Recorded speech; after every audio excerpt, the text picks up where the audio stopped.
Hello, everyone, and I'm going to uh, read more of the Call of the Wild, and the terrific book by Jack London. And as I said in the earlier chapters, it was probably one of the first novels that I ever had a chance to read, and it hooked me on reading. So I'm continuing. I read chapters 1 and 2 in the first one, and I'm doing chapter chapter 3, maybe up to 5. We'll see. But here we go. This is chapter 3, and it's the dominant primordial beast. The dominant primordial beast was strong in buck, and under the fierce conditions of trail life, it grew and grew. Yet it was a secret growth. His newborn cunning gave him poise and control. He was too busy adjusting himself to the new life to feel at ease. And not only did he not pick fights, but he avoided them whenever possible. A certain deliberateness characterized his attitude. He was not prone to rashness and precipitate action. And in the bitter hatred between him and Spitz, he betrayed no impatience, shunned all offensive acts. On the other hand, possibly because he divined in Buck a dangerous rival, Spitz never lost an opportunity of showing his teeth. He even went out of his way to bully Buck, striving constantly to start the fight, which could end only in the death of one or the other. Early in the trip, this might have taken place had it not been for an unwanted accident. At the end of the day, they made a bleak and miserable camp on the shore of Lake Labarge. Driving snow, a wind that cut like a white hot knife, and darkness had forced them to grope for a camping place. They could hardly have fared worse. At their backs rose a perpendicular wall of rock, and Perrault and Francois were compelled to make their fire and spread their sleeping robes on the ice of the lake itself. The tent they had discarded at Daae in order to travel light. A few sticks of driftwood furnished them with a fire that thawed down through the ice and left them to eat supper in the dark. Close in under the sheltering rock, Buck made his nest. So snug and warm was it that he was loath to leave it when Francois distributed the fish, which he had first thawed over the fire. But when Buck finished his ration and returned, he found his nest occupied. A warning snarl told him that the trespasser was Spitz. Till now, Buck had avoided trouble with his enemy, but this was too much. The beast in him roared. He sprang upon Spitz with a fury which surprised them both, and Spitz particularly, for his whole experience with Buck had gone to teach him that his rival was an unusually timid dog who managed to hold his own only because of his great weight and size. Francois was surprised too, and they shot out a tangle from the disrupted nest, and he divined the cause of the trouble. Aha! He cried to Buck. Give it to him, by gar, give it to him, the dirty thief. Spitz was equally willing. He was crying with sheer rage and eagerness as he circled back and forth for a chance to spring in. Buck was no less eager and no less cautious as he likewise circled back and forth for the advantage. But it was then that the unexpected happened, the thing which only projected their struggle for supremacy far into the future, past many a weary mile of trail and toil. An oath from Perrault, the resounding impact of a club upon a bony frame, and a shrill yelp of pain heralded the breaking forth of pandemonium. The camp was suddenly discovered to be alive with skulking furry forms. Starving huskies, 4 or 5 of them, had scented the camp from some Indian village. They had crept in while Buck and Spitz were fighting, and when the two men sprang upon them with stout clubs, they showed their teeth and fought back. They were crazed by the smell of the food. Perrault found one with his head buried in the grub box. His club landed heavily on the gaunt ribs, and the grub box was capsized on the ground. On the instant, a score of the famished beasts were scrambling for the bread and bacon. The clubs fell upon them unheeded, They yelped and howled under the rain of blows, but they struggled nonetheless madly till the last crumb had been devoured. In the meantime, the astonished team dogs had burst out of their nests, only to be set upon by the fierce invaders. Never had Buck seen such dogs. It seemed as though their bones would burst through their skins. They were mere skeletons, draped loosely in draggled hides, with blazing eyes and slavered fangs. But the hunger madness made them irresistible. There was no opposing them. The team dogs were swept back against the cliff at the first onset. Buck was beset by 3 huskies, and in a trice his head and shoulders were ripped and slashed. The din was frightful. Billy was crying as usual. Dave and Select dripped blood from a score of wounds and were fighting bravely side by side. Joe was snapping like a demon.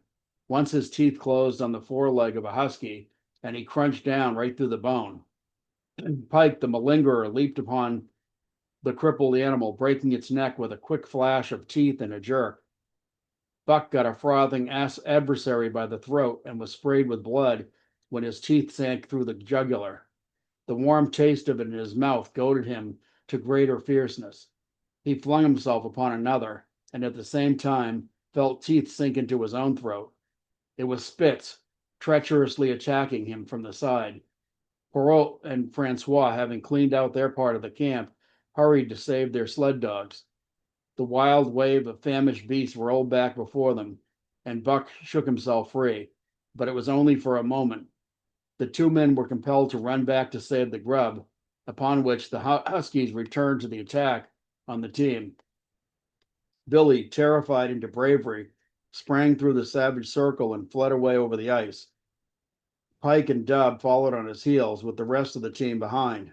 As Buck drew himself together to spring after them, out of the tail of his eye he saw Spitz rush upon him, and with the evident intention of overthrowing him. Once off his feet and under that mass of huskies, there was no hope for him. But he braced himself to the shock of Spitz's charge, and then joined the flight out on the ice. Later, the 9 team dogs gathered together and sought shelter in the forest. Though unpursued, they were in a sorry plight. There was not one who was not wounded in 4 or 5 different places. And while some were wounded grievously, Dub was badly injured in a hind leg. Dolly, the last husky added to the team, and Daae had a badly torn throat. Joe had lost an eye, while Billy, the good-natured, with an ear chewed and rent to ribbons, cried and whimpered throughout the night. At daybreak, they limped warily back to the camp to find the marauders gone and the 2 men in bad temper. Fully half their grub supply was gone. The huskies had chewed through the sled lashings and the canvas coverings. In fact, nothing, no matter how remotely edible, had escaped them. They had eaten a pair of Perrault's moosehide moccasins, chunks of the leather traces, and even 2 feet of lash from the end of Francois's whip. He broke from a mournful contemplation of it to look over his wounded dogs. "Ah, my friends," he said softly, "maybe it make you mad dog. Dose many bites. Maybe all mad dog. Sacre dame. What you think, Perrault?" The courier shook his head dubiously. With 400 miles of trail still between him and Dawson, he could ill afford to have madness break out among his dogs. 2 hours of cursing and exertion got the harnesses into shape, and the wound-stiffened team was under way, struggling painfully over the hardest part of the trail, and they had yet encountered, and for that matter, the hardest part between them and Dawson. The 30-mile river was wide open. Its wild water defied the frost, and it was in the eddies only and in the quiet places that the ice held at all. 6 days of exhausting toil were required to cover those 30 terrible miles. And terrible they were, for every foot of them was accomplished at the risk of life to dog and man. A dozen times, Perrault, nosing his way through the ice bridges, being saved by the long pole he carried, which he so held that it fell each time across the hole made by his body, but a cold snap was on, the thermometer registering 50 below zero, and each time he broke through, he was compelled for the very life to build a fire and dry his garments. Nothing daunted him. It was because nothing daunted him that he'd been chosen for government courier. He took all manner of risks resolutely, thrusting his little weazened face into the frost and struggling on from dim dawn to dark. He skirted the frowning shores on rim ice that bent and crackled underfoot, and upon which they dared not halt. Once the sled broke through with Dave and Buck, and they were half frozen and all but drowned by the time they were dragged out. The usual fire was necessary to save them. They were coated solidly with ice, and the two men kept them on the run around the fire, sweating and thawing, so close they were singed by the flames. At another time, Spitz went through, dragging the whole team after him up to Buck, who strained backwards with all his strength, his forepaws on the slippery edge, and the ice quivering and snapping all around. But behind him was Dave, likewise straining backward, and behind the sled was Francois, pulling till his tendons cracked. Again, the rim ice broke away before and behind, and there was no escape except up the cliff. Perrault escaped it by a miracle, while Francois prayed for just that miracle, and with every thong and sled lashing and the last bit of harness rove into the long rope, the dogs were hoisted, one by one, to the cliff crest. Francois came up last, after the sled and the load. Then came the search for a place to descend. Each descent was ultimately made by the aid of the rope, and night found them back on the river with a quarter of a mile to the day's credit. By the time they made the Hootalinqua and good ice, Buck was played out. The rest of the dogs were in like condition, but Perrault, to make up lost time, pushed them on late and early. The first day they covered 35 miles to the Big Salmon. The next day, 35 more to the Little Salmon. The third day, 40 miles, which brought them well up toward the Five Fingers. Buck's feet were not so compact and hard as the feet of the Huskies. His had softened during the many generations since the day his last ancestor was tamed by a cave dweller or riverman. All day long, he limped in agony, and camp once made, he lay down like a dead dog. Hungry as he was, he would not move to receive his ration of fish, which Francois had to bring to him. Also, the dog driver rubbed Buck's feet for half an hour each night after supper and sacrificed the tops of his own moccasins to make 4 moccasins for Buck. This was a great relief, and Buck caused even the weazened face of Perrault to twist itself into a grin one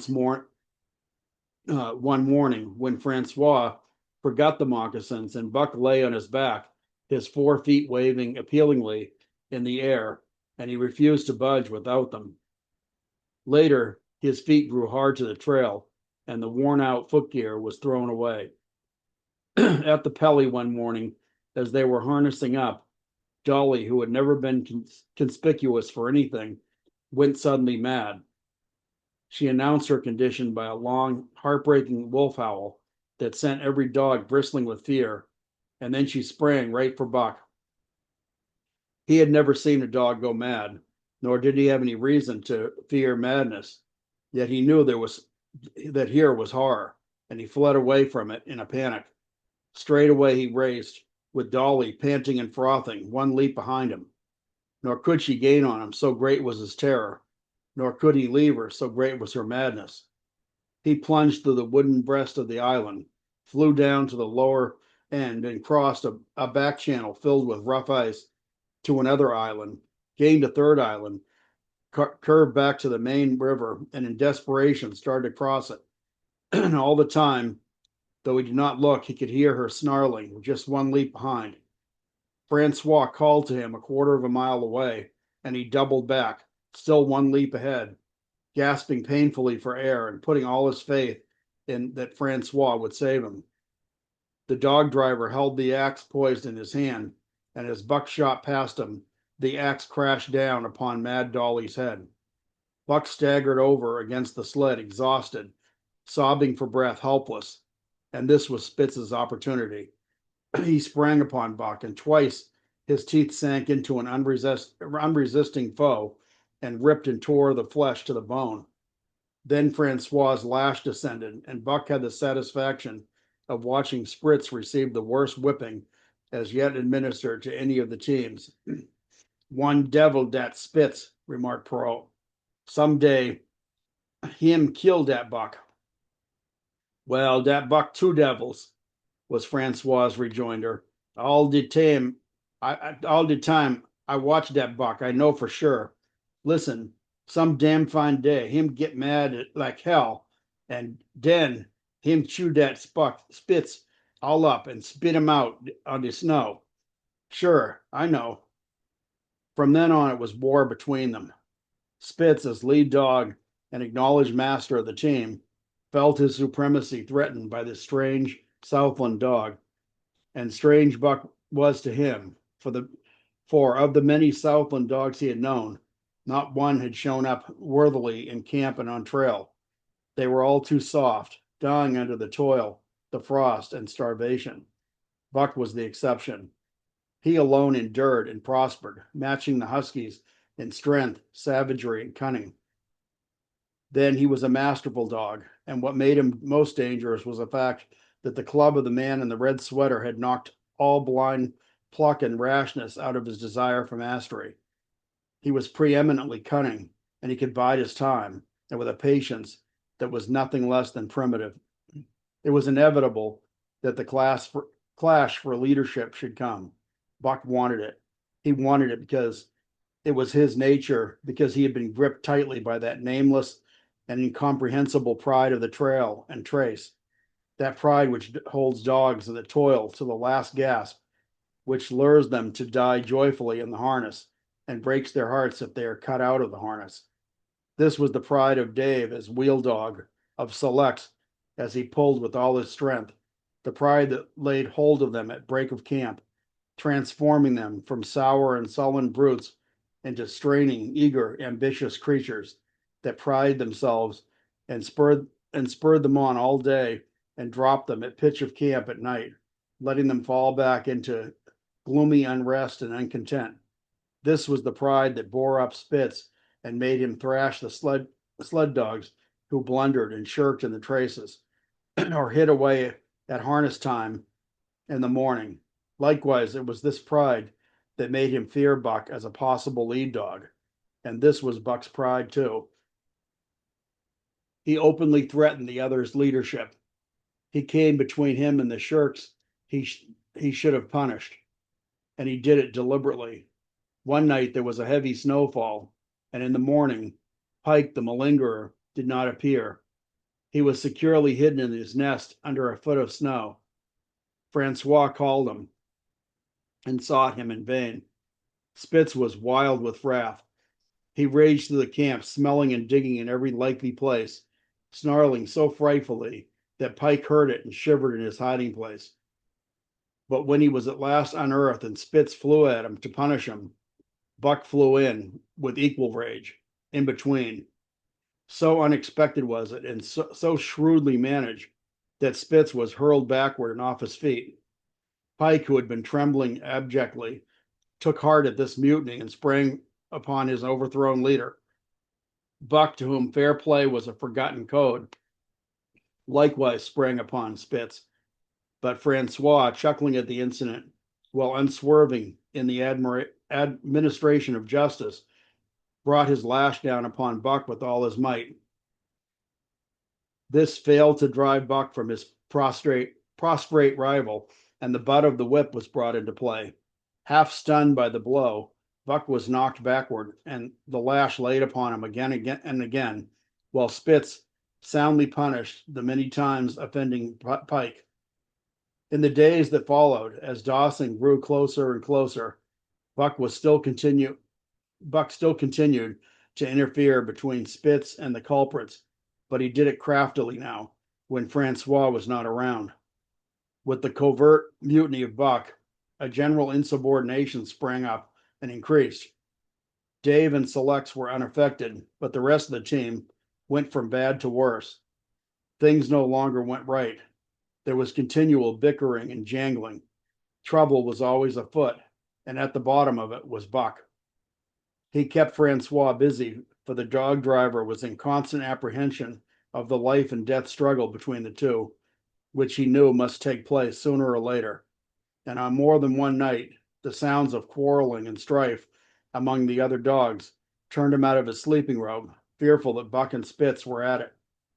But the opportunity did not present itself, and they pulled into Dawson one dreary afternoon, with the great fight still to come. Here were many men and countless dogs, and Buck found them all at work. It seemed the ordained order of things that the dogs should work. All day they swung up and down the main streets in long teams, and in the night their jingling bells still went by.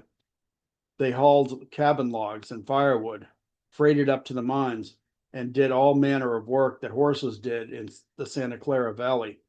Here and there, Buck met Southland dogs, but in the main, they were the wild wolf husky breed. Every night, regularly at 9, at 12, at 3, they lifted a nocturnal song, a weird and eerie chant, in which it was Buck's delight to join in.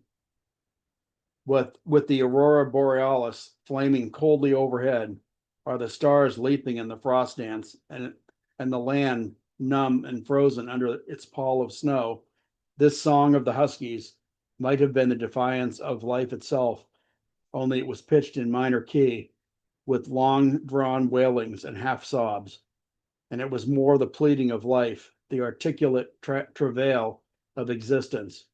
It was an old song, old as the breed itself, one of the first songs of the younger world in a day when songs were sad. It was invested with the woe of unnumbered generations. This plaint by which Buck was so strangely stirred, when he moaned and sobbed, it was the pain of living that was of the old pain of his wild fathers, and the fear and mystery of the cold and dark that was to them fear and mystery. That he should be stirred by it marked the completeness with which he harked back through the ages of fire and roof to the raw beginnings of life in the howling ages. 7 days from the time they pulled into Dawson, they dropped down the steep bank by the barracks to the Yukon Trail and pulled for Dyea and the saltwater. Perrault was carrying dispatches of anything more urgent than those he had brought in, if anything, more urgent than those he had brought in. Also, the travel pride had gripped him, and he purposed to make the record trip of the year. Several things favored him in this. The week's rest had recuperated the dogs and put them in thorough trim.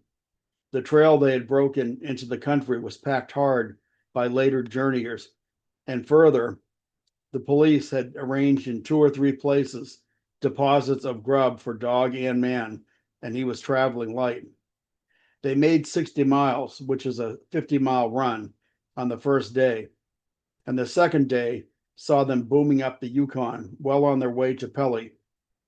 But such splendid running was achieved not without great trouble, and the vexation on the part of Francois. The insidious revolt led by Buck had destroyed the solidarity of the team. It no longer was as one dog leaping in the traces. The encouragement Buck gave the rebels led them into all kinds of petty misdemeanors. No more was Spitz a leader greatly to be feared. The old awe departed, and they grew equal to challenging his authority. Pike robbed him of half a fish one night and gulped it down under the protection of Buck. Another night, Dub and Joe fought Spitz and made him forego the punishing they deserved. And even Billy, the good-natured, was less good-natured and whined not half so placatingly as in his former days. Buck never came near Spitz without snarling and bristling menacingly. In fact, his conduct approached that of a bully, and he was given to swaggering up and down before Spitz's very nose. The breaking down of discipline likewise affected the dogs in their relations with one another. They quarreled and bickered more than ever among themselves, till at times the camp was a howling bedlam. Dave and Solex alone were unaltered, though they were made irritable by the unending squabbling. Francois swore strange, barbarous oaths and stamped the snow in futile rage and tore his hair. His lash was always singing among the dogs, but it was of small avail. Directly his back was turned, they were at it again. He backed up Spitz with his whip while Buck backed up the remainder of the team. Francois knew he was behind all the trouble, and Buck knew he knew, but Buck was too clever ever again to be caught red-handed. He worked faithfully in the harness, for the toil had become a delight to him. Yet it was a greater delight, slyly, to participate in a fight amongst his mates and tangle the traces. At the mouth of the Tahkeena one night after supper, Dub turned up a snowshoe rabbit, blundered it, and missed. In a second, the whole team was in full cry. 100 yards away was a camp of the Northwest Police with 50 dogs, huskies all, who joined in the chase. The rabbit sped down the river, turned off into a small creek up the frozen bed, of which it held steadily. It ran lightly on the surface of the snow, while the dogs plowed through by main strength. Buck led the pack, 60 strong, around bend after bend, but he could not gain. He lay down low to the race, whining eagerly, his splendid body flashing forward, leap by leap, in the wan white moonlight. And leap by leap, like some pale frost wraith, the snowshoe rabbit flashed on ahead. All that stirring of old instincts, which at sated periods drives men from the sounding cities to forests and plain to kill things by chemically propelled leaden pellets, the bloodlust, the joy to kill, all this was Buck's, only it was infinitely more intimate. He was ranging at the head of the pack, running the wild thing down, the living meat to kill with his own teeth and wash his muzzle to the eyes in warm blood. This was an ecstasy that marks the summit of life and beyond which life cannot rise. And such is the paradox of living. This ecstasy comes when one is most alive, and it comes as a complete forgetfulness that one is alive. This ecstasy, this forgetfulness of living, comes to the artist, caught up and out of himself in a sheet of flame. It comes to the soldier, war mad, on a stricken field and refusing to quarter. And it came to Buck, leading the pack, sounding the old wolf cry, straining after the food that was alive and that fled swiftly before him through the moonlight. He was sounding the deeps of his nature and of the parts of his nature that were deeper than he, going back into the womb of time. He was mastered by the sheer surging of life, the tidal wave of being, the perfect joy of each separate muscle joint and sinew. In that it was everything that was not death, and it was aglow and rampant, expressing itself in movement, flying exultantly under the stars and over the face of dead matter that did not move. But Spitz, cold and calculating, even in his supreme moods, left the pack and cut across a narrow neck of land where the creek made a long bend around. Buck did not know of this, and as he rounded the bend, the frost wraith of a rabbit still flitting before him, he saw another and larger frost wraith leap from the overhanging bank into the immediate flash of the rabbit. It was Spitz. The rabbit could not turn, and as the white teeth broke its back in midair, it shrieked as loudly as a stricken man may shriek. At sound of this, the cry of life plunging down from life's apex in the grip of death, the full pack at Buck's heels raised a hell's chorus of delight. Buck did not cry out. He did not check himself, but he drove in upon Spitz, shoulder to shoulder, so hard that he missed the throat. They rolled over and over in the powdery snow. Spitz gained his feet almost as though he had not been overthrown, slashing Buck down the shoulder and leaping clear. Twice his teeth clipped together like the steel jaws of a trap as he backed away for better footing with lean and lifting lips that writhed and snarled. In a flash, Buck knew it. The time had come. It was to the death. As they circled about, snarling, ears laid back, keenly watchful for the advantage, the scene came to Buck with a sense of familiarity. He seemed to remember it all, the white woods and earth and moonlight and the thrill of battle. Over the whiteness and silence brooded a ghostly calm. There was not the faintest whisper of air. Nothing moved. Not a leaf quivered. The visible breaths of the dogs rising slowly and lingering in the frosty air. They had made short work of the snowshoe rabbit, these dogs that were ill-tamed wolves, and they were now drawn up into the expectant circle. They too were silent, their eyes only gleaming, and their breaths drifting slowly upward. To Buck it was nothing new or strange. The scene of old time. It was as though it had always been the wanted way of things.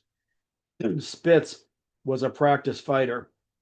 From Spitzbergen through the Arctic and across Canada and the Barrens, he had held his own with all manner of dogs and achieved mastery over them. Bitter rage was his, but never blind rage.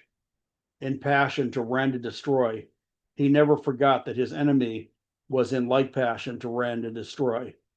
He never rushed till he was prepared to receive a rush. He never attacked till he had first defended that attack. In vain, Buck strove to sink his teeth into the neck of the big white dog.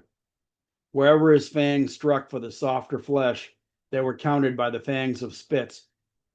Fang clashed fang, and lips were cut and bleeding. But Buck could not penetrate his enemy's guard.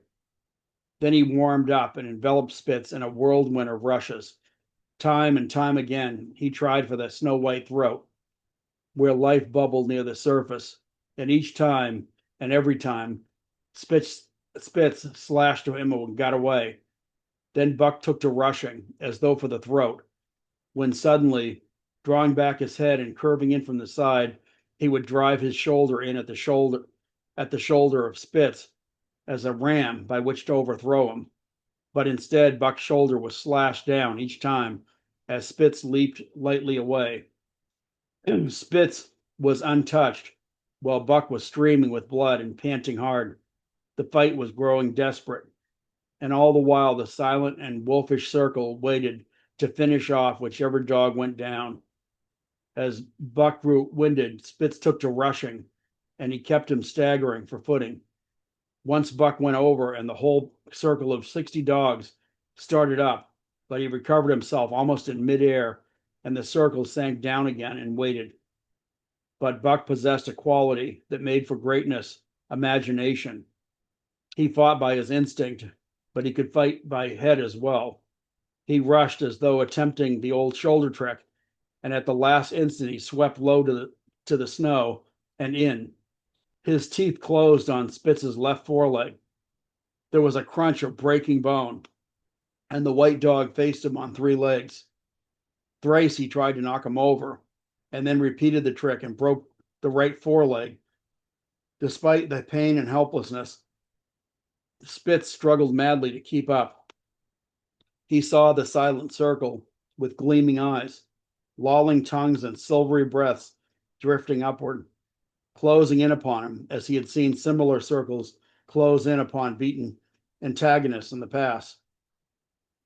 Only this time, he was the one who was beaten.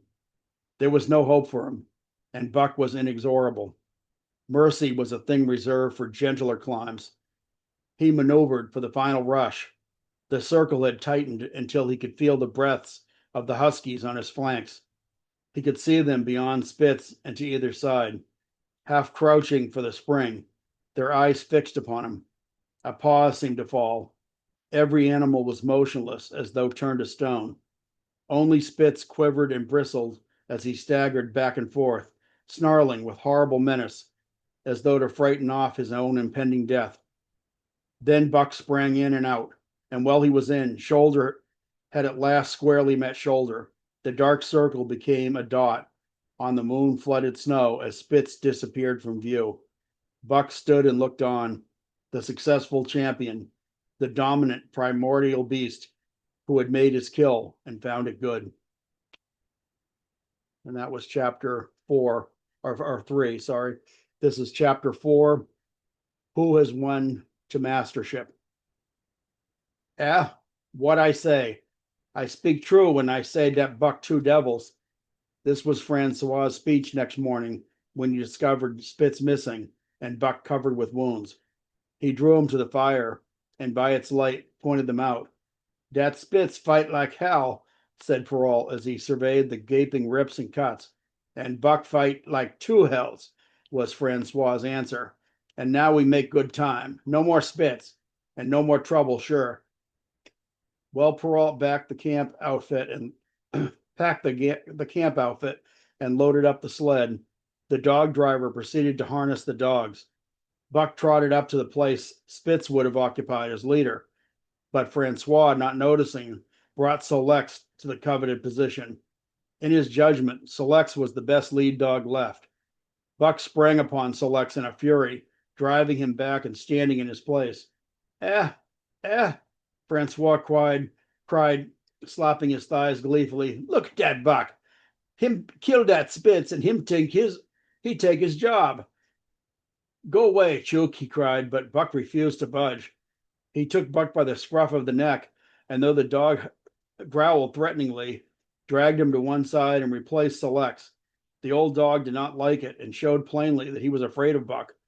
Francois was obdurate, but when he turned his back, Buck again displaced Solex, who was not at all unwilling to go. Francois was angry. "Now, by gar, I fix you," he cried, coming back with a heavy club in his hand. Buck remembered the man in the red sweater, and he retreated slowly.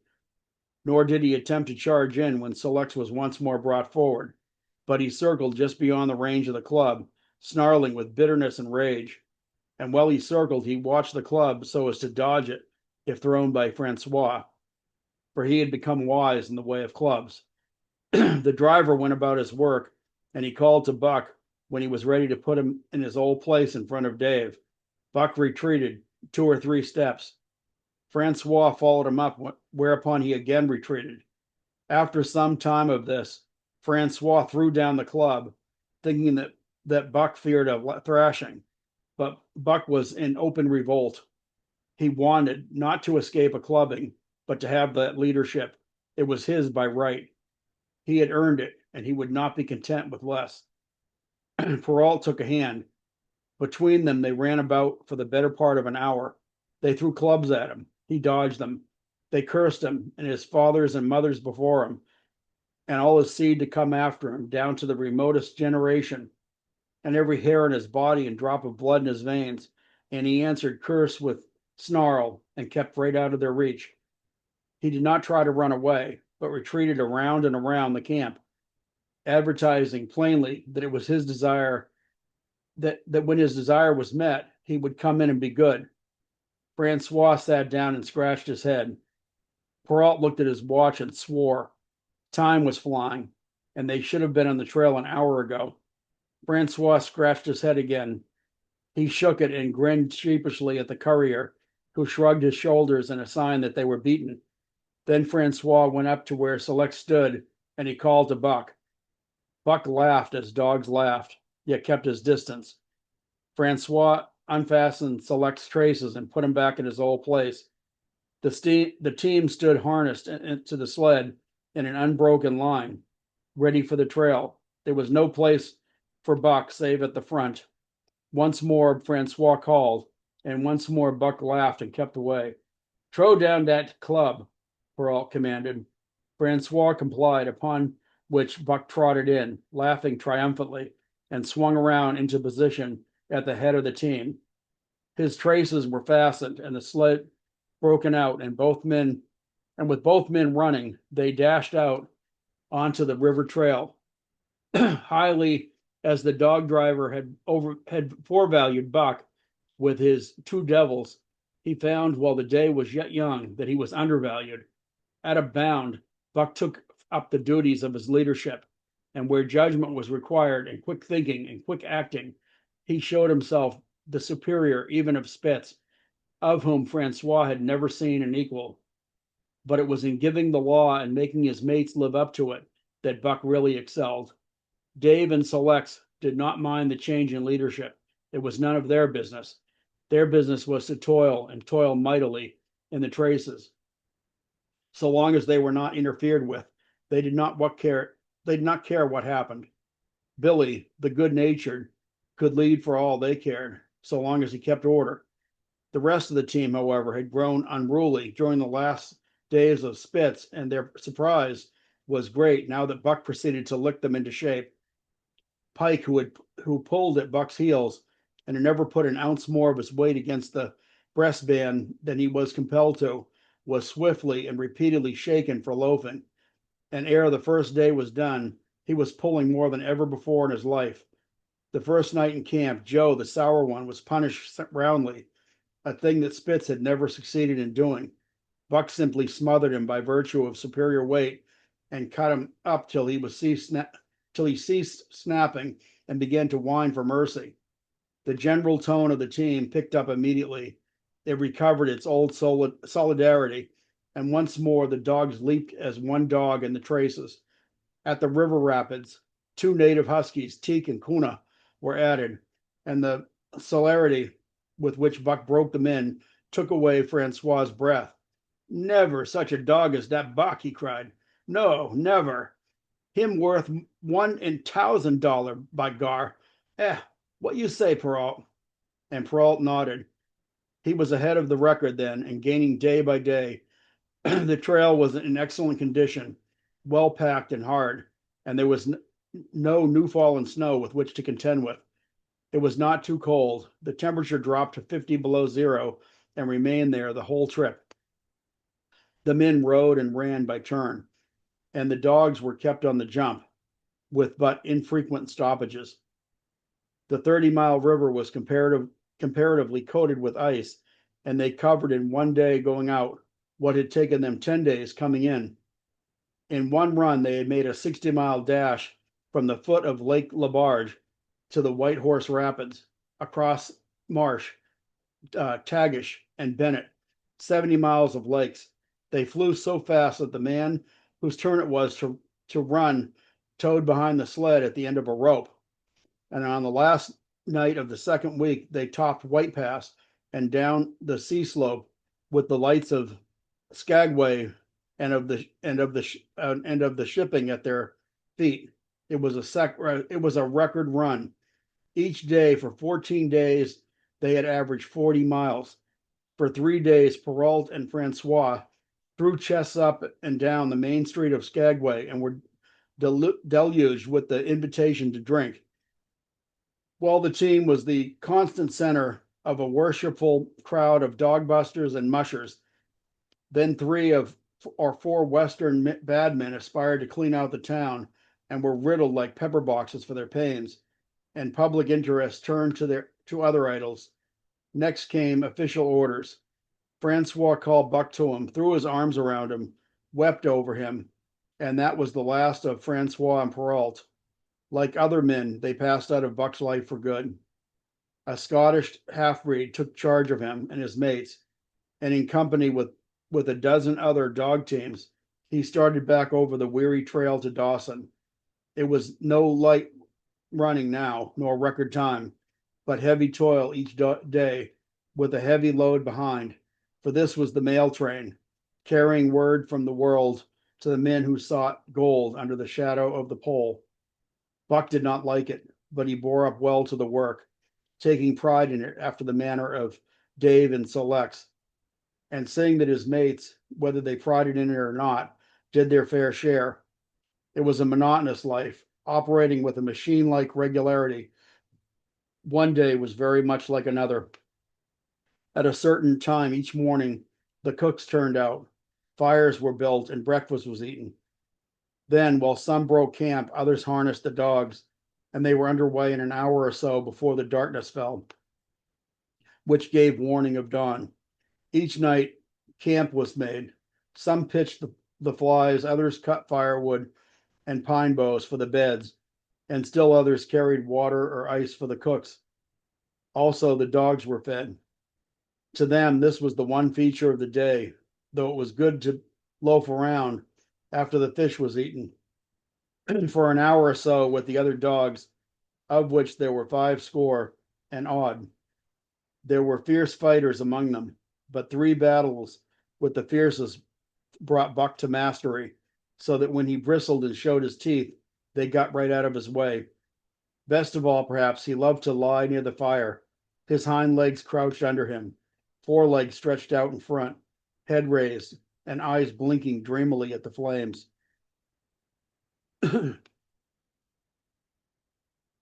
Sometimes he thought of Judge Miller's big house in the sun-kissed Santa Clara Valley, and of the cement swimming tank, and Yazabel, the Mexican hairless, and Toots, the Japanese pug. But oftener he remembered the man in the red sweater, the death of Curly, the great fight with Spitz, and the good things he had eaten or would like to eat. He was not homesick. The Sunland was very dim and distant now, and such memories had no power over him.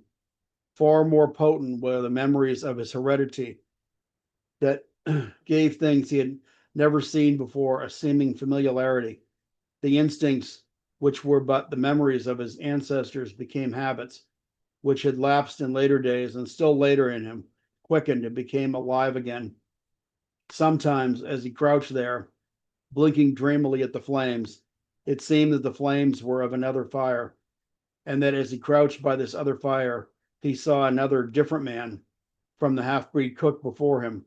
This other man was shorter of leg and longer of arm, with muscles that were stringy and knotty rather than rounded and swelling. The hair of this man was long and matted, and his head slanted back under it from the clutching in his hand, which hung midway between knee and foot, a stick with a heavy stone made fast to the end. He was all but naked, a ragged and fire-scorched skin hanging partway down his back, but on his body there was much hair. In some places across the chest and shoulders and down the outside of the arms and thighs, it was matted into almost a thick fur. He did not stand, but with trunk inclined forward from the hips on legs that bent to the knees. About his body there was a peculiar springiness or resiliency, almost cat-like, and a quick alertness as of one who lived in perpetual fear of things seen and unseen. At other times, this hairy man squatted by the fire with head between his legs and slept. On such occasions, his elbows were on his knees, his hands clasped above his head as though to shed rain by the hairy arms. And beyond that, the fire. In the circling darkness, Buck could see many gleaming coals, 2 by 2, 2 by 2, which he knew to be the eyes of great beasts of prey, and he could hear the crashing of their bodies through the undergrowth and the noises that they made in the night. And dreaming there by the Yukon bank with lazy eyes blinking at the fire, these sounds and sights of another world would make the hair to rise along his back and stand on end across his shoulders and up his neck till he whimpered low and suppressedly or growled softly. And the half-breed cook shouted at him, "Hey, you Buck, wake up!" Whereupon the other world would vanish and the real world would come back into his eyes, and he would get up, yawn, and stretch as though he'd been asleep. It was a hard trip, with the mail behind them and the heavy work. It wore them down. They were short of weight and in poor condition when they made Dawson, and should have had 10 days or a week's rest at least. But in 2 days' time, they dropped down the Yukon bank from the barracks, loaded with letters for the outside. The dogs were tired, and the drivers grumbling, and to make matters worse, it snowed every day. This meant a soft trail, greater friction on the runners, and heavier pulling for the dogs. Yet the drivers were fair through it all and did their best for the animals. Each night the dogs were attended to first. They ate before the drivers ate, and no man sought his sleeping robe till he had seen to the feet of the dogs that he drove. Still, their strength went down. Since the beginning of winter, they had traveled 1,800 miles, dragging sleds the whole weary distance. And 1,800 miles will tell upon life of the toughest. Buck stood it, keeping his mates up to their work and maintaining discipline, though he too was very tired. Billy cried and whimpered regularly in his sleep each night. Joe was sourer than ever, and Sol-leks was unapproachable, blind side or other side. But it was Dave who suffered most of all. Something had gone wrong with him. He became more morose and irritable, and when camp was pitched, at once he made his nest where his driver had to feed him. Once out of the harness and down, he did not get on his feet again till harness up time in the morning. Sometimes in the traces, when jerked by a sudden stoppage of the sled or by straining to start it, he would cry out with pain. The driver examined him, but could find nothing wrong. All the drivers became interested in his case. They talked it over at mealtime and over their last pipes before going to bed. And one night they held a consultation. He was brought from his nest to the fire and was pressed and prodded until he cried out many times. Something was wrong inside of him, but they could locate no broken bones and could not make it out. By the time Casher Bay was reached, he was so weak that he was falling repeatedly in the traces. The Scotch half-breed called a halt and took him out of the team, making the next dog, Sol-leks, fast to the sled. His intention was to rest Dave, letting him run free behind the sled. Sick as he was, Dave resented being taken out, grunting and growling while the traces were unfastened, and whimpering brokenheartedly when he saw Sol-leks in the position that he had held and served so long. For the pride of the trace and trail was his, and sick unto death, he could not bear that another dog should do his work for him. When the sled started, he floundered in the snow alongside the beaten trail, attacking Sol-leks with his teeth and rushing against him and trying to thrust him off into the soft snow on the other side, striving to leap inside his traces and get between him and the sled, and all the while whining and yelping and crying with grief and pain. The half-breed tried to drive him away with the whip, and he paid no heed to the stinging lash, and the man had not the heart to strike him harder. Dave refused to run quietly on the trail behind the sled, where the going was easy, but continued to flounder alongside in the soft snow, where the going was most difficult, till exhausted. Then he fell, and he lay where he fell, howling as the long train of sled churned on by. With the last remnant of his strength, he managed to stagger along behind till the train made another stop, when he floundered past the sled to his own, where he stood alongside Sol-leks. His driver lingered a moment and got a light for his pipe from the man behind. Then he returned and started the dogs. They swung out on the trail with a remarkable lack of exertion,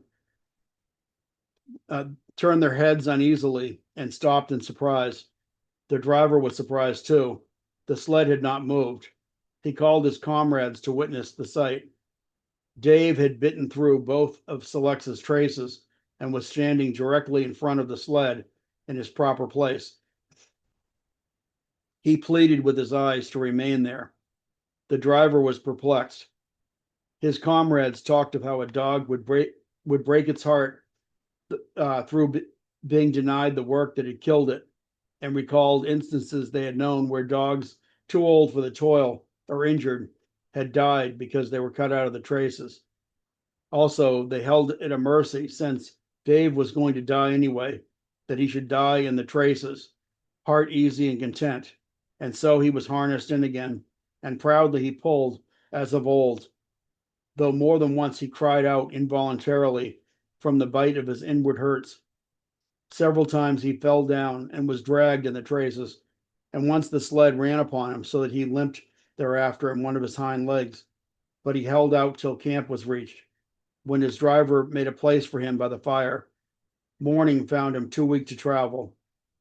At harness time, he tried to crawl to his driver. By convulsive efforts, he got up on his feet, staggered, and fell. Then he wormed his way forward slowly toward where the harness was being put on his mates. He would advance his forelegs and drag up his body with a sort of hitching movement. When he would advance his forelegs and hitched again for a few more inches, his strength left him. And the last his mates saw of him, he lay gasping in the snow and yearning towards them. But they could hear him mournfully howling till they passed out of sight behind a belt of river timber. Here the train was halted. The Scotch half-breed slowly retraced his steps to the camp they had left. The men ceased talking. A revolver shot rang out. The man came back hurriedly. The whip snapped. The bells tinkled merrily. The sled churned along the trail. But Buck knew, and every dog knew, what had taken place behind that belt of river trees. And now we're going to do chapter 5, and we'll call it quits and do the rest in the next excerpt that we do. So chapter 5 of Call of the Wild, the toil of trace and trail. 30 days from the time it left Dawson, the saltwater mail with Buck and his mates at 4 arrived at Skagway. They were in a wretched state, worn out and worn down. Buck's 140 pounds had dwindled to 115. The rest of his mates, though lighter dogs, had relatively lost more weight than he. Pike, the malingerer, who in his lifetime of deceit had often successfully feigned a hurt leg, was now limping in earnest. So Lex was limping, and Dub was suffering from a wretched shoulder blade. I'm sorry, from a wrench, not wretch, a wrenched shoulder blade. They were all terribly footsore. No spring or rebound was left in them. Their feet fell heavily on the trail, jarring their bodies and doubling the fatigue of a day's travel. There was nothing the matter with them except that they were dead tired. It was not the dead tiredness that comes through brief and excessive effort, from which recovery is only a matter of hours, but it was a dead tiredness that comes through the slow and prolonged strength drainage of months of toil. There was no power of recuperation left, no reserve strength to call upon. It had been all used up, the last bit of it. Every muscle, every fiber, every cell was tired and dead tired. And there was reason for it. In less than 5 months, they had traveled 2,500 miles, during the last 1,800 miles of which they had but 5 days of rest. When they arrived at Skagway, they were apparently on their last legs. They could barely keep their traces taut, and on the downgrades just managed to keep out of the way of the sled. Mush on, poor sore feets, the driver encouraged them as they tottered down the main street of Skagway. This is the last. Then we get one long rest, For sure. One bully long rest. The drivers confidently expected a long stopover. Themselves, they had covered 1,200 miles with 2 days' rest, and in the nature of reason and common justice, they deserved an interval of loafing. But so many were the men who had rushed into Klondike, and so many were the sweethearts, wives, and kin that had not rushed in, that congested mail was taking on alpine proportions. Also, there were official orders. Fresh batches of Hudson Bay dogs were to take the places of those worthless on the trail. The worthless ones were to be got rid of, and since dogs counted for little against dollar, they were to be sold. 3 days passed, by which time Buck and his mates found how really tired and weak they were. Then on the morning of the 4th day, 2 men from the States came along and bought them, harness and all, for a song. The men addressed each other as Hal and Charles. Charles was a middle-aged, lightish colored man with weak and watery eyes and a mustache that twisted fiercely and vigorously up, giving the lie to the limply drooping lip that it concealed. Hal was a youngster of 19 or 20, with a big Colt revolver and a hunting knife strapped around him on a belt that fairly bristled with cartridges. This belt was the most salient thing about him. It advertised his callousness, a callousness sheer and unutterable. Both men were manifestly out of place, and why such as they should venture the north is part of the mystery of things that passes understanding. Buck heard the chaffering, saw the money pass between the man and the government agent, and knew that the Scotch half-breed and the mail train drivers were passing out of his life on the heels of Perrault and Francois and the others who had gone before. When driven with his mates to the new owner's camp, Buck saw a slipshod and slovenly affair, tent half stretched, dishes unwashed, everything in disorder. Also, he saw a woman, Mercedes, the men called her. She was Charles's wife and Hal's sister, a nice family party. Buck watched them apprehensively as they proceeded to take down the tent and load up the sled. There was a great deal of effort about their manner, but no businesslike method. The tent was rolled into an awkward bundle, 3 times as large as it should have been. The tin dishes were packed away unwashed. Mercedes continually fluttered in the way of her men and kept up an unbroken chattering of remonstrance and advice. When they put a clothes sack on the front of the sled, she suggested it should go on the back. And when they had put it on the back and covered it over with a couple of other bundles, she discovered overlooked articles which could abide nowhere else but that very sack, and they had to unload it again.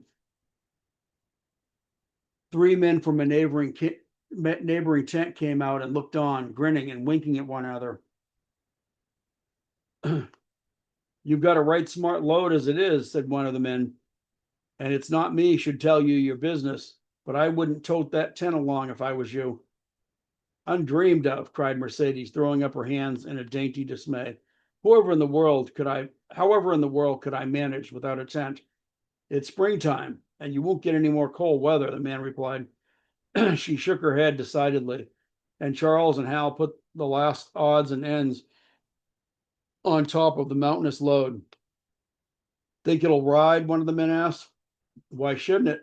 Charles demanded rather shortly. Oh, that's all right, the man hastened meekly to say. I was just a-wondering, that's all. It seems a mite top heavy. Charles turned his back and drew the lashings down as well as he could, which was not in the least well. And of course the dogs can hike along all day with that contraption behind them, affirmed a second of the men. Certainly, said Hal, with a freezing politeness, taking hold of the gee pole with one hand and swinging his whip with the other. Mush, he shouted. Mush on there. The dogs sprang against the breastbands and strained hard for a few moments and then relaxed. They were unable to move the sled. The lazy brutes, I'll show them, he cried, preparing to lash out at them with the whip. But Mercedes interfered, crying, Oh, Hal, you mustn't, as she caught hold of the whip and wrenched it from him. The poor dears. Now you must promise you won't be harsh with them for the rest of the trip, or I won't go a step. Precious lot you know about dogs, her brother sneered. And I wish you'd leave me alone. They're lazy, I tell you, and you've got to whip them to get anything out of them. That's their way. You ask any one of these men. Mercedes looked at them imploringly,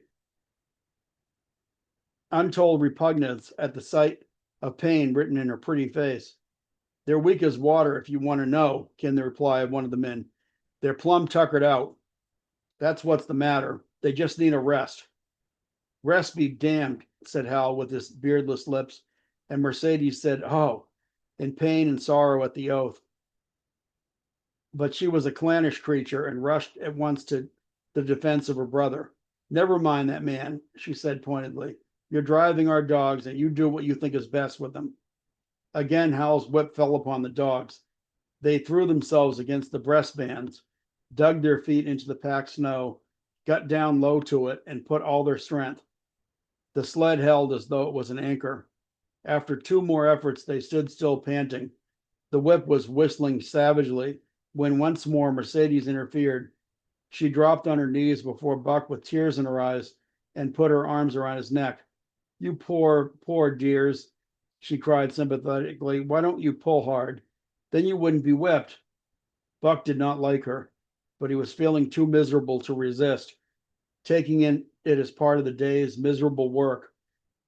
One of the onlookers, who had been clenching his teeth to suppress hot speech, now spoke up. It's not that I care a whoop what becomes of you, but for the dog's sake, I just want to tell you, you can help them a mighty lot by breaking out that sled. The runners are frozen fast. Throw your weight against the gee pole, right and left, and break it out. A third time the attempt was made, but this time, following the advice, Hal broke out the runners, which had been frozen into the snow. The overloaded and unwieldy sled forged ahead, Buck and his mates struggling frantically under the rain of blows. 100 yards ahead, the path turned and sloped steeply into the main street. It would have required an experienced man to keep the top-heavy sled upright, and Hal was not such a man. As they swung on the turn, the sled went over, spilling half its load through the loose lashings. The dogs never stopped. The lightened sled bounded on its side behind them. They were angry because of the ill treatment they had received and the unjust load. Buck was raging. He broke out into a run, the team following his lead. Hal cried, "Whoa, whoa," but they gave no heed. He tripped and was pulled off his feet. The capsized sled ground over him, and the dogs dashed on up the street, adding to the gaiety of Skagway as they scattered the remainder of the outfit along its chief thoroughfare. Kind-hearted citizens caught the dogs and gathered up the scattered belongings. Also, they gave advice. Half the load, twice the dogs, if they ever expected to reach Dawson, was what was said to them. Hal and his sister and brother-in-law listened unwillingly. They pitched tent and overhauled the outfit. Canned goods were turned out that made men laugh, for canned goods on the long trail is a thing to dream about. Blankets for a hotel, quoth one of the men who laughed and helped. Half as many is too much. Get rid of them. Throw away that tent and all those dishes. Who's going to wash them anyway? Good Lord, do you think you're traveling on a Pullman?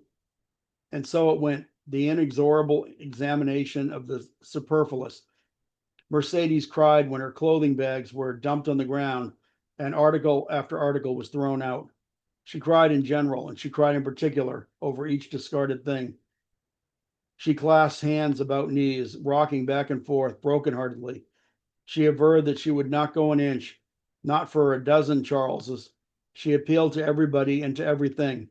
Finally, wiping her eyes and proceeding to cast out even articles of apparel that were imperative necessities.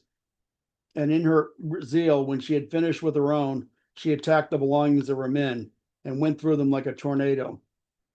This accomplished the outfit, though cut in half. It was still a formidable bulk.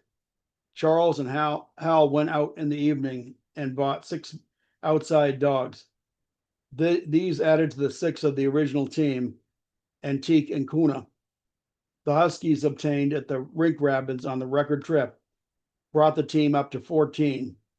But the outside dogs, though particularly broken in since their landing, did not amount to much. They were short-haired pointers. One was a Newfoundland, and the other 2 were mongrels, an indeterminate breed. They did not seem to know anything, these newcomers.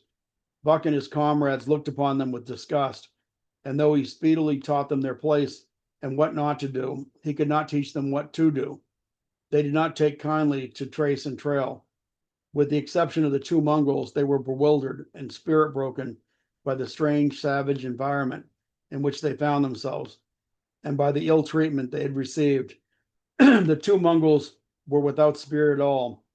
Bones were the only things breakable about them. With the newcomers helpless and forlorn, and the old team worn out by the 2,500 miles of continuous trail, the outlook was anything but bright. The 2 men, however, were quite cheerful, and they were proud too. They were doing the thing in style with 14 dogs. They had seen other sleds depart over the pass for Dawson or come in from Dawson, but never had they seen a sled with so many as 14 dogs. In the nature of Arctic travel, there was a reason why 14 dogs should not drag one sled, and that was that one sled could not carry the food for 14 dogs. But Charles and Hal did not know this. They had worked the trip out with a pencil, the food for 14 dogs. But Charles and Hal did not know this. They had worked it. I'm sorry, I repeated this. They had worked the trip out with a pencil, so much to a dog, so many dogs, so many days. QED. Mercedes looked over their shoulders and nodded comprehensively. It was all so very simple. Late next morning, Buck led the long team up the street. There was nothing lively about it, no snap or go in him and his fellows. They were starting dead weary. 4 times he had covered the distance between Saltwater and Dawson, and the knowledge that, jaded and tired, he was facing that same trail once more made him bitter. His heart was not in his work, nor was the heart of any of the dogs. The outsiders were timid and frightened. The insides, without confidence in their masters. Buck felt vaguely that there was no depending upon these 2 men and the woman. They did not know how to do anything. And as the days went by, it became apparent that they could not learn. They were slack in all things, without order or discipline. It took them half the night to pitch a slovenly camp and half the morning to break the camp and get the sled loaded in a fashion so slovenly that for the rest of the day they were occupied in stopping and rearranging the load. Some days they did not make even 10 miles. On other days they were unable to get started at all, and on no day did they succeed in making more than half the distance used by men as a basis in their dog food computation. It was inevitable that they should go short on dog food, but they hastened it by overfeeding, bringing the day nearer when underfeeding would commence. The outside dogs, whose digestions had not been trained by chronic famine to make the most of little, had voracious appetites. And when, in addition to this, the worn-out huskies pulled weakly, Hal decided that the orthodox ration was too small, so he doubled it.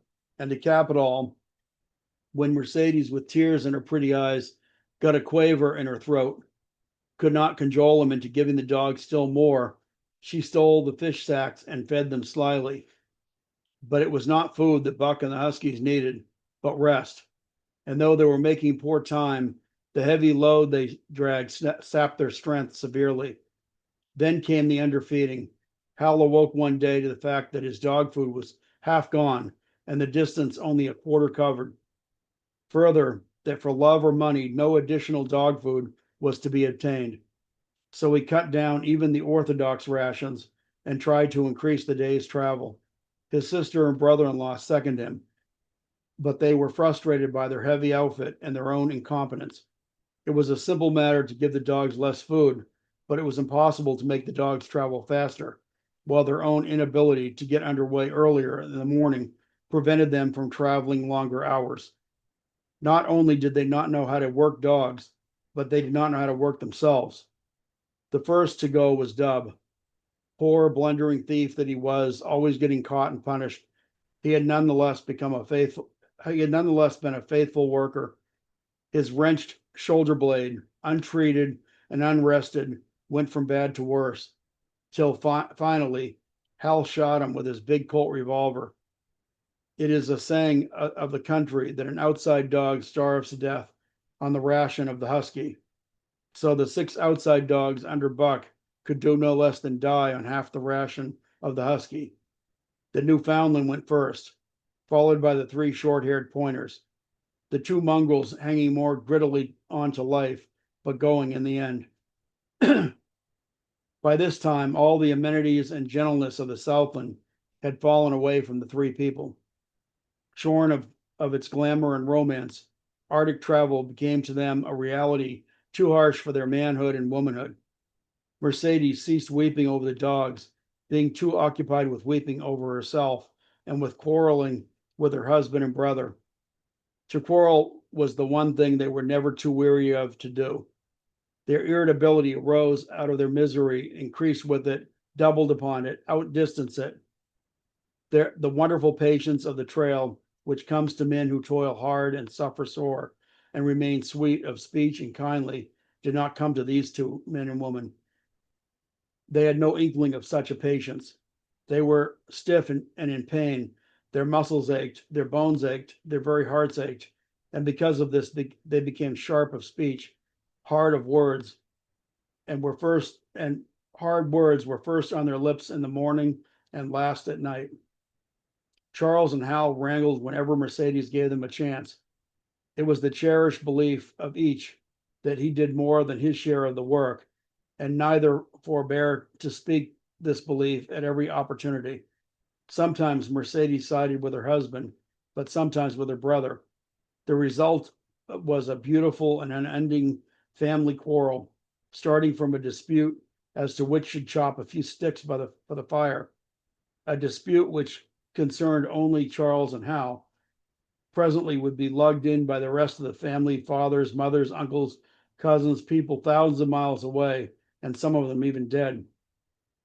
That Hal's views on art or the sort of society plays his mother's brother wrote should have anything to do with the chopping of a few sticks of firewood passes comprehension. Nevertheless, the quarrel was as likely to tend in that direction as in the direction of Charles's political prejudices, and that Charles' sister's tale-bearing tongue should be relevant to the building of a Yukon fire was apparent only to Mercedes, who disburdened herself of copious amounts upon that topic, and incidentally upon a few other traits unpleasantly peculiar to her husband's family.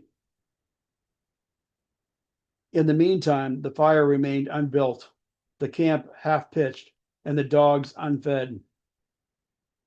Mercedes nursed a special grievance, the grievance of sex. She was pretty and soft, and had been chivalrously treated all her days. But the present treatment by her husband and brother was everything save chivalrous. It was her custom to be helpless. They complained, upon which impeachment of what to her was her more essential sex prerogative, she made their lives unendurable. She no longer considered the dogs, and because she was sore and tired, she persisted in riding on the sled. She was pretty and soft, but she weighed 120 pounds, a lusty last straw to the load, dragged by those weak and starving animals. She rode for days till they fell in the traces and the sled stood still. Charles and Hal begged her to get off and walk, pleaded with her, entreated, the while she wept and importuned heaven with a recital of their brutality. On one occasion, they took her off the sled by main strength. They never did it again. She let her legs go limp like a spoiled child and sat down on the trail. They went on their way, but she did not move. After they had traveled 3 miles, they unloaded the sled, came back for her, and by the main strength put her on the sled again. In the excess of their own misery, they were callous to the suffering of their animals. Hal's theory, which he practiced on others, was that one must get hardened. He had started out preaching this to his sister and brother-in-law. Failing there, he hammered it to the dogs with his club. At the 5 fingers, the dogs' food gave out, and a toothless old squaw offered to trade them a few pounds of frozen horsehide for the Colt revolver that kept the big hunting knife company at Hal's hip. A poor substitute for food was this hide, just as it had been stripped from the starved horses of the cattlemen 6 months back. In its frozen state was more like strips of galvanized iron, and when a dog wrestled it into his stomach, it thawed into thin, unnutritious, leathery strings and into a mass of short hair, irritating and undigestible. And through it all, Buck staggered along at the head of the team as in a nightmare. He pulled when he could, and when he could no longer When he could no longer pull, he fell down and remained down until blows from whip or club drove him to his feet again. All the stiffness and gloss had gone out of his beautiful furry coat. The hair hung down, limp and draggled, or matted with dried blood where Hal's club had bruised him. His muscles had wasted away to knotty strings, and the flesh pads had disappeared so that each rib and every bone in his frame was outlined cleanly through the loose hide that was wrinkled in the folds of emptiness. It was heartbreaking. Only Buck's heart was unbreakable. The man in the red sweater had proved that. As it was with Buck, so it was with his mates. They were preambulating skeletons. They were seven altogether, including him. In their very great misery, they had become insensible to the bite of the lash or the bruise of the club. The pain of the beating was dull and distant, just as the things their eyes saw and their ears heard seemed dull and distant. They were not half living or quarter living. They were simply so many bags of bones in which sparks of life fluttered faintly. When a halt was made, they dropped down in the traces like dead dogs, and the spark dimmed and paled and seemed to go out. And when the club or whip fell upon them, the spark fluttered feebly up, and they tottered to their feet and staggered on. There came a day when Billy, the good natured, fell and could not rise again. Hal had traded off his revolver, so he took the axe and he knocked Billy on the head as he lay in the traces, then cut out the carcass of the harness and dragged it to one side. Buck saw and his mates saw, and they knew that this thing was very close to them. On the next day, Kuna went, but 5 of them remained. Joe, too far gone to be malignant. Pike, crippled and limping, only half conscious and not conscious enough longer to malinger. Solex, the one-eyed, still faithful to the toil of trace and trail, and mournful in that he had so little strength with which to pull. Teak, who had not traveled so far that winter, and who was now beaten more and more than the others because he was fresher. And Buck, still at the head of the team, but no longer enforcing discipline or striving to enforce it, blind with weakness half the time and keeping the trail by the loom of it and by the dim feel of his feet. It was beautiful spring weather, but neither dogs nor humans were aware of it. Each day the sun rose and set later. It was dawn by 3 in the morning, and twilight lingered till 9 at night. The whole long day was a blaze of sunshine. The ghostly winter silence had given way to the great spring murmur of awakening life. This murmur rose from all the land, fraught with the joy of living. It came from the things that lived and moved again, things which had been as dead and which had not moved during the long months of frost. The sap was rising in the pines. The willows and aspens were bursting out in young buds.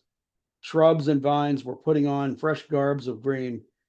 Crickets sang in the nights and in the days. All manner of creeping, crawling things rustled forth into the sun.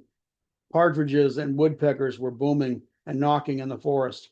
Squirrels were chattering, birds singing, and overhead honked the wild fowl driven up from the south in cunning wedges that split the air.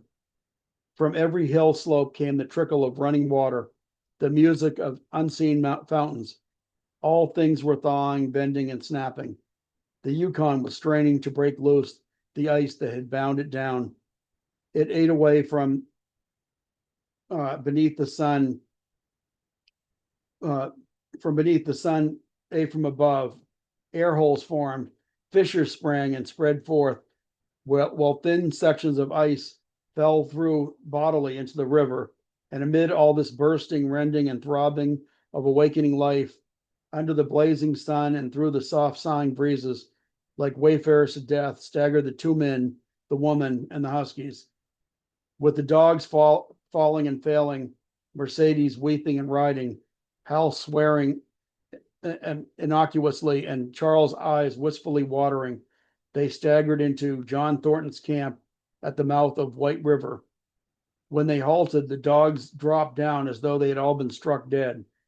Mercedes dried her eyes and looked at John Thornton. Charles sat down on a log to rest. He sat down very slowly and painstakingly, what of his great stiffness. He did Hal did not Hal did the talking. John Thornton was whittling the last touches of an axe handle he had made from a stick of birch. He whittled and listened and gave monosyllabic replies, and when it was asked, terse advice. He knew this breed, and he gave his advice at the certainty that it would not be followed. They told us up above that the bottom was dropping out of the trail, and that the best thing for us to do was to lay over, Hal said in response to Thornton's warning to take no more chances on that rotten ice. They told us we could make White River, and here we are. This last with a sneering ring of triumph in it. And they told you true, John Thornton answered. The bottom's likely to drop out at any moment. Only fools, with the blind luck of fools, could have made it. I tell you straight. I wouldn't risk my carcass on that ice for all the gold in Alaska. Well, that's because you're not a fool, I suppose, said Hal. All the same, we'll go on to Dawson. He uncoiled his whip. Get up there, Buck. Hi, get up there. Mush on. Thornton went on whittling. It was idle, he knew, to get in between a fool and his folly. Well, 2 or 3 fools, more or less, would not alter the scheme of things. But the team did not get up at the command. It had long since passed into the stage where blows were required to rouse it. The whip flashed out here and there on its merciless errands. John Thornton compressed his lips. Selects was the first to crawl to his feet. Teak followed. Joe came next, yelping with pain. Pike made painful efforts.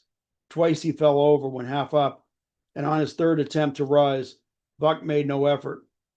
He lay there quietly where he had fallen. The lash bit him again and again, but he neither whined nor struggled. Several times Thornton started as though to speak, but changed his mind. A moisture came into his eyes, and as the whipping continued, he finally rose and walked irresolutely up and down.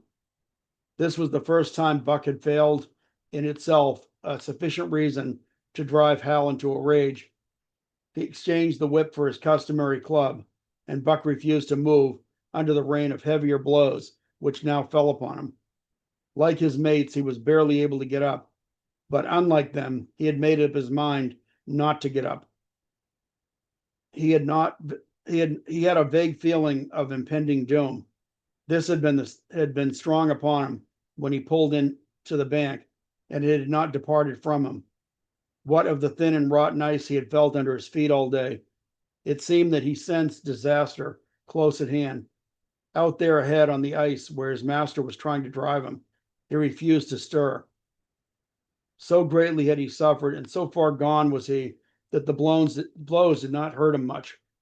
And as they continued to fall upon him, the spark of life within him flickered and went down. It was nearly out. He felt strangely numb, as though from a great distance he was aware that he was being beaten.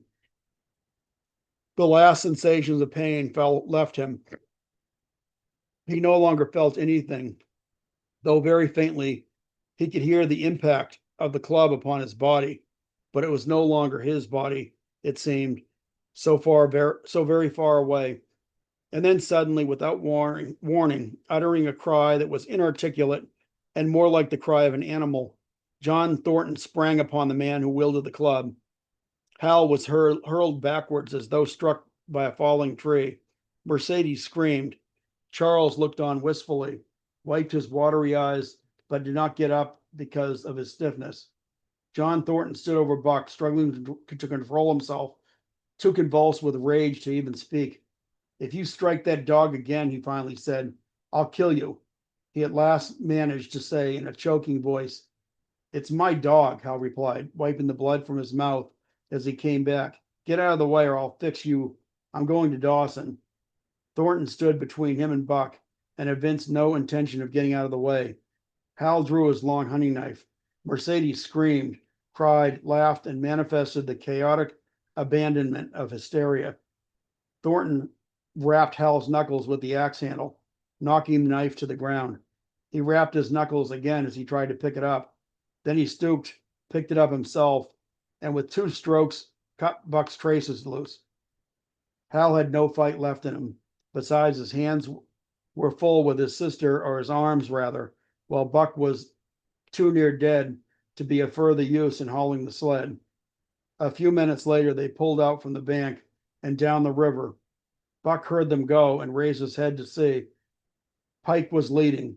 Selects was at the wheel, and between were Joe and Teak. They were limping, staggering.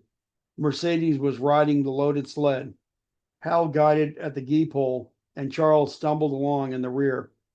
As Buck watched them, Thornton knelt beside him and with rough, kindly hands searched for broken bones. By the time his search had disclosed nothing more than many bruises and a state of terrible starvation, the sled was a quarter of a mile away. Dog and man watched it crawling along over the ice. Suddenly they saw its back end drop down as into a rut with the gee pole, with Hal clinging to it, jerking it into the air. Mercedes' scream came to their ears. They saw Charles turn and make one step to run back, and then a whole section of ice gave way, and dogs and humans disappeared. A yawning hole was all that was to be seen. The bottom had dropped out of the trail. John Thornton and Buck looked at each other. "You poor devil," said John Thornton, and Buck licked his hand. And that is the end of chapter 4, I believe it was, chapter 5. And so there are only 2 more chapters remaining, chapter 6 and chapter 7, which I will endeavor to read at a later reading. So I hope you enjoyed that.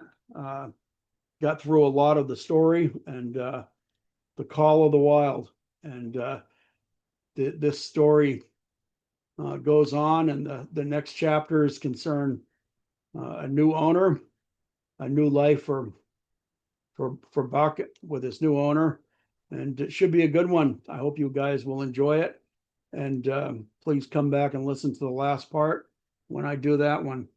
Hopefully I'll get it that soon. And like I said, I hope you enjoyed this. Please leave a like, subscribe. Dom and Mike spoiler alert. This was part 2 of Call of the Wild, and part 3 is coming.